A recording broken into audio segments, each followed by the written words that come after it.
তুমি কি ভুলে গেছো নবীজির সেই বিখ্যাত উক্তিটির কথা? নবীজি বলেছিলেন, একজন মুসলমান যখন অপর মুসলমানের উপর জুলুম করবে সে আমার উম্মত নয়। আমরা ইসরায়েল পূর্ণ বয়কট করার জন্য সারা বাংলাদেশ আন্দোলন করলাম। আন্দোলন করতে যাই আমরা আরেক মুসলমানের দোকান থেকে আপনার বাটা এবং পেপসি এগুলো আমরা লুট করে যার যার বাড়িতে নিয়ে যাচ্ছি। এগুলা কি প্রতিবাদের ভাষা? এগুলা কি আমাদের ইসলাম ধর্ম শিক্ষা দেয়?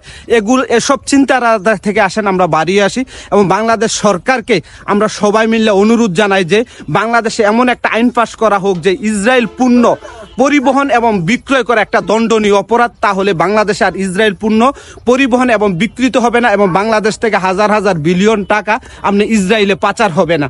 আর আমরা যেভাবে লুটতরাজ করতেছি এই ভিডিওগুলো শুধু বাংলাদেশ না, আপনার ইহুদি খ্রিস্টান এবং হিন্দুরা এই ভিডিওগুলো দেখতেছে, দেখে তারা হাসতেছে। দেখেন মুসলমানরা কিভাবে প্রতিবাদ জানাচ্ছে, এক মুসলমান আরেক মুসলমানের সম্পদ লুট করে নিতেছে।